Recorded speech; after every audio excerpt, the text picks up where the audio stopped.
Personal namang inalam ni Pangulong Ferdinand R. Marcos Jr. ang kasalukuyang sitwasyon ng ating mga kababayang nasa lanta sa Valenzuela, Malabon at Navotas. Dulot ng hanging habagat na pinalakas ng Bagyong Carina. Yan ang ulat ni Benji Dorango. Sa Alert Center kanina, briefing ni Valenzuela City Mayor Wes Gatchalian si Pangulong Ferdinand R. Marcos Jr. sa sitwasyon ngayon ng lungsod. Baha pa rin ang ilang lugar sa Valenzuela. Sa tala ng LGU, nasa 77 evacuation centers ang kanilang binuksan mula sa 32 barangay ng Valenzuela.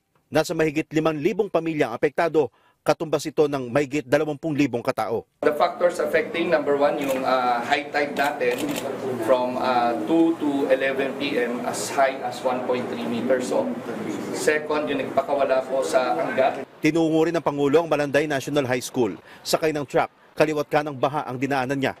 Ang ipinagtataka ng Pangulo, may flood control sa paligid ng Malabon, Navotas at Valenzuela na inaasahan sanang magsasalba sa baha. Marami na silang flood control pero nasa pawan itong sa dami ng tubig.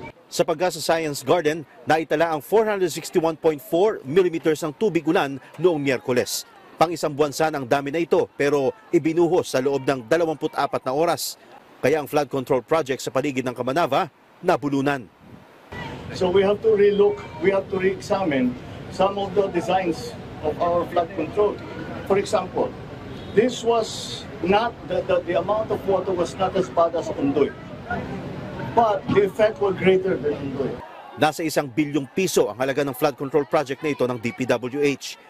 Kasama si MMDA Chairman Don Artes at DILG Secretary Benhur Abalos, sinilip ng Pangulo ang isa sa mga flood control sa Navotas para personal na alamin ang problema. What we have seen is that one of the most important parts that nagka-problema was that navigation gate that we went to na nasira because binangga ng isang barko basta hindi sumunod sa instruction, sinira niya. Yan ang dahilan kung kaya 80% pa rin na Navotas ang lubog pa rin sa baha. Dito nga sa Tanza, masalimuot pa rin ang buhay ng mga binaha. Bukod sa hirap sa paglusong sa baha, magastos din ang magbangka na pangunahin nila ngayong transportasyon. 40 hanggang 50 piso ang pasahe sa bangka, makatawid lang sa baha nang hindi nababasa. Ang mag-asawang Ness at EJ na malengke na ng marami para hindi na mahirapang lumabas ng bahay. Tulungan na lang po, lalo na ngayon ang hirap mamili kasi nagkakaubusan din po. Water World ngayon dito sa Tanza, Navotas. Ito nakikita nyo itong aking nasa likuran. Yung malakas na agos na tubig na yan, although wala ng ulan, pero malakas pa rin ang agos ng tubig baha. Yan yung tubig na nanggagaling sa dagat. Dahil naman sa high tide, kapag high tide, pumapasok ang tubig, dumadagdag ngayon sa tubig baha dito sa loob ng Tanza, Navotas.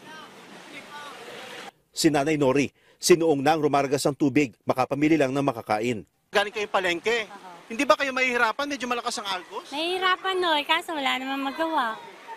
Kahit mataas ang tubig baha, sinuyod din ito ng Pangulo para makita ang sitwasyon ng mga binaha. Because I wanted to see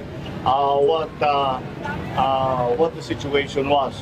It's really different reading the piece of paper than actually seeing it and seeing what people have to go through. Sa ganitong paraan daw, sabi pa ng Pangulo, mas nakikita ang totoong problema at mararamdaman ang pinagdaraanan ngayon ng kanyang mga kababayan. Benji Durango, para sa Pambansang TV sa Bagong Pilipinas.